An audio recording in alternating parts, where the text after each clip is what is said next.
Bonjour à toutes et à tous. Bienvenue sur Learn to French. Aujourd'hui, nous allons parler d'un nouveau sujet. So, we are going to talk about partitive articles in French. So, what are partitive articles? So, please keep in mind that this podcast is not essentially in French. It is going to be about me talking about the French language or some specific grammar points of the French language. Okay, and today our grammar point is partitive articles. So the first thing that you need to know is that partitive articles do not exist in many languages.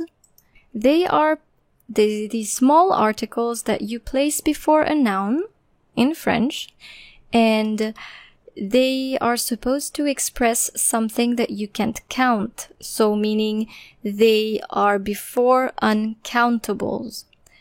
Before we move on, let me tell you what countables and uncountables are like.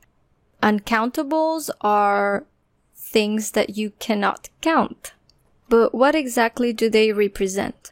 Most of the time, it's something physical, like food, for example. You're not going to count grains of rice or flour or things like that. Ingredients, you can't really count them just like that.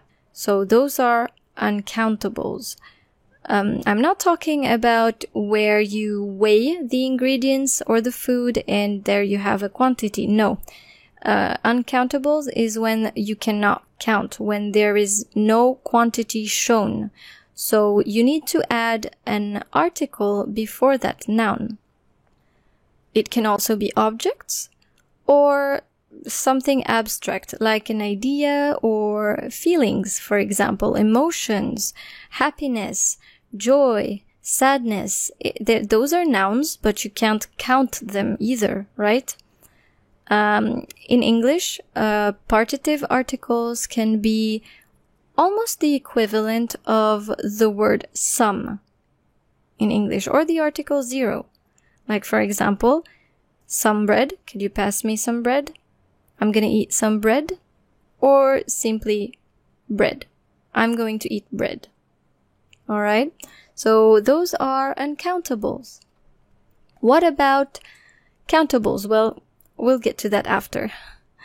As of now, we know that uncountables are the things that we cannot count or can't really grasp. Okay? Whether it's physical or emotional, it's a noun that we can't count. So what are the partitive articles used in French? We have 4 of them. Nous avons du, de la, de L apostrophe, and des. Du, de la, de L apostrophe, and des. Du is the article that you are going to place before a masculine noun, such as du beurre, du fromage, du poisson, before a masculine noun. De la will come before a feminine noun. De la confiture, de la salade.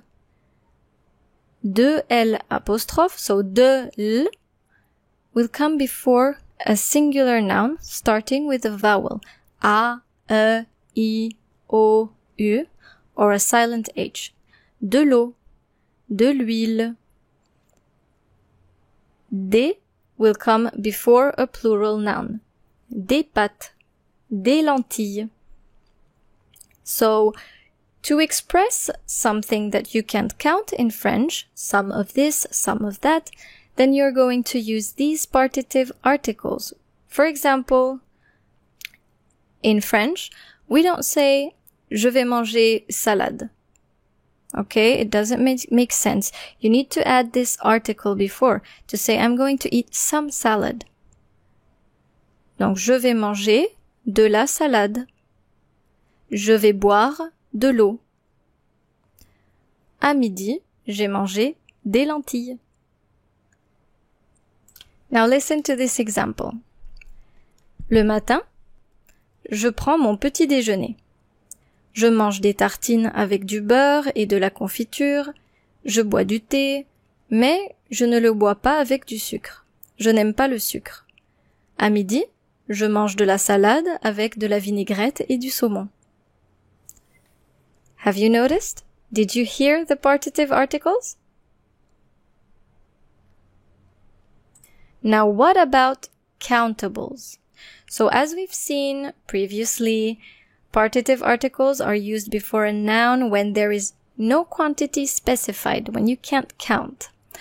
But what about when there's a quantity? You can either use, of course, the amount or the number, like une salade, deux salades. Alright, so the number, of course, if you need to specify the quantity, or use other words for quantity, such as weight or adverbs of quantity, plus de, or des apostrophe before a vowel. So let me say that again. Use other words for quantity, such as adverbs of quantity or weight, if it's 1 kilogram of something, 500 grams of something, plus de, de, or the apostrophe before a noun with a vowel. For example, beaucoup de salade. Beaucoup is the quantity, meaning a lot. Beaucoup de salade. And we don't say beaucoup de la salade. Beaucoup de salade. Un peu de salade. Un peu de salade. Un peu is our quantity here. A little bit. Un peu de salade. Another example. 1 kilo de fraises. 1 kilo de fraises. 1 kilo is the quantity. De fraises. And another example. Une bouteille d'eau. Une bouteille d'eau. A bottle of water. Une bouteille d'eau. So in the last example, since eau, water, starts with a vowel, then we don't say une bouteille de eau. Okay? We say une bouteille d'eau. We remove the E and just replace it with an apostrophe. It's more flawless. Okay? As long as the quantity is specified, you will replace du, de la, de L apostrophe, and des with simply de, regardless of the gender or the number, as long as you have the quantity specified. C'est fini pour aujourd'hui. I look forward to another podcast to share with you about the beauties of the French language. In the meantime, I hope to hear from you soon if you would like to leave a comment or to check my other articles on my blog learntofrench.com. Au revoir et à bientôt!